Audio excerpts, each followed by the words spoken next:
حضرت عمر کا زمانہ ہے، آپ جانتے ہاتھ میں کوڑا رکھتے تھے، تو آپ جا رہے تھے، ایک شرابی تھا، ہاتھ میں اس نے بوتل شراب کی پکڑی تھی، گلی کا موڑ کاٹا اس نے تو آگے حضرت عمر نظر آئے۔ حضرت عمر تو موقع پہ سزا دیتے تھے، ہاتھ میں درہ پکڑا ہے تو اس نے دل ہی دل میں کہا مالک عمر کے قہر سے بچا لے، پکی توبہ کرتا ہوں آج کے بعد شراب نہیں پیوں گا، اور جلدی سے وہ شراب کی بوتل بکل میں بغل میں دبا لی۔ حضرت عمر بھی سر پہ پہنچ گئے اور جھڑک کے کہا کہ یہ تیرے پاس کیا ہے؟ تو ڈرتے ہوئے کہا حضرت سرکہ ہے۔ تو عمر سے کہا نکال، تو جب نکالا تو واقعی سرکہ ہو گیا تھا۔ جو رب شراب کو سرکے میں بدلنے پہ قادر ہے، وہ رب گناہوں کو نیکیوں میں بدلنے پہ بھی قادر ہے۔ تو اس کے در پہ کوئی آئے تو صحیح، جھولی پھیلائے تو صحیح، ہم تو مائل بکرم ہیں، کوئی سائل ہی نہیں، راہ دکھلائیں کسے راہ روے منزل ہی نہیں۔ کوئی اس کی دہلیز پہ تو آئے، اس کی چوکھٹ پہ تو آئے، بلکہ اس کی رحمتیں تو بہانے ڈھونڈتی ہیں۔ بشر حافی ایک بہت بڑے شرابی تھے اور زندگی شراب کے نشے میں دھت گزرتی تھی۔ ایک دن گلی سے گزر رہے تھے، کاغذ کا ایک ٹکڑا دیکھا، اس پہ رب کا نام لکھا تھا۔ یار بندہ گناہ گار ہو بے ادب نہ ہو، گناہ گار ہو بے ادب نہ ہو۔ تو کاغذ کے ٹکڑے پہ رب کا نام لکھا تھا، اس کو اٹھایا، چوما، صاف کیا، خوشبو لگائی اور اونچی جگہ پہ رکھ دیا کہ یہ میرے رب کا نام ہے، اور شراب پینے پھر میخانے میں چلے گئے۔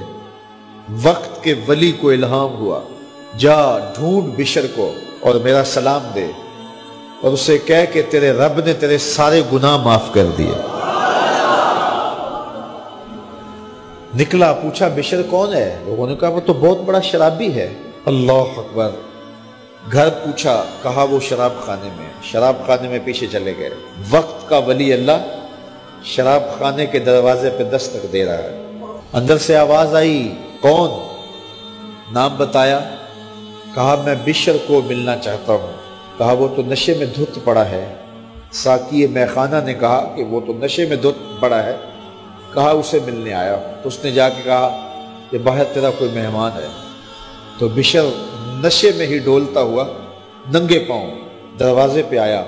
اللہ کا ولی کھڑا تھا، کہا کہ تیرے رب نے تجھے سلام بھیجا ہے، تو نے اس کے نام کی قدر کی تھی اور اس نے تیرے سارے گناہ معاف کر دیے۔ بشر حافی ننگے پاؤں تھے، اس وقت نشے میں تھے۔ نشہ شراب کا تھا، لیکن رب کا سلام آیا تو یہ نشہ اس سے بھی اوپر تھا۔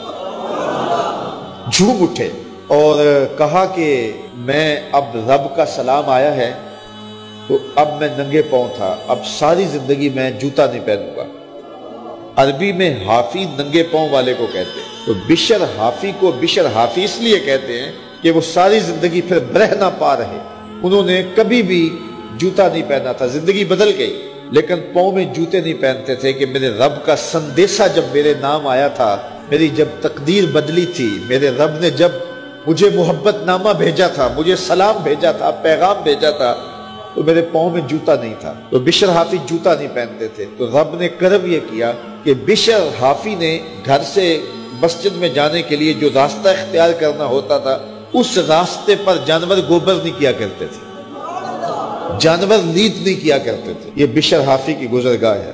ایک دن ایک شخص آیا تو جس راستے سے بشر حافی گزرتے تھے تو وہاں کسی جانور کا گوبر پڑا ہوا تھا۔ اس نے بلند آواز سے کہا، ایھا الناس، لوگوں سن لو، بشر حافی انتقال کر گئے۔ لوگوں نے کہا تمہیں کس نے بتایا ہے؟ کہا یہ گوبر پڑا ہوا ہے، اس کا مطلب ہے کہ آج بشر حافی اس گلی سے نہیں گزریں گے۔ تو جب پتہ کیا گیا تو حضرت بشر حافی کا واقعہ انتقال ہو گیا۔ کوئی سچی توبہ کرے تو صحیح، کوئی اس کی دہلیز تو آئے تو صحیح، ہم تو مائل بکرم ہیں، کوئی سائل ہی نہیں، راہ دکھلائیں کسے راہ روے منزل ہی نہیں۔ کوئی جھولی تو پھیلائے، وہ تو کریم ہے، اس کی تو رحمتیں آواز دے رہی ہیں، یا ایھا الانسان ما غرک بربک الکریم، او بھاگے ہوئے انسان آجا پلٹ کے، تیرا رب بڑا کریم ہے۔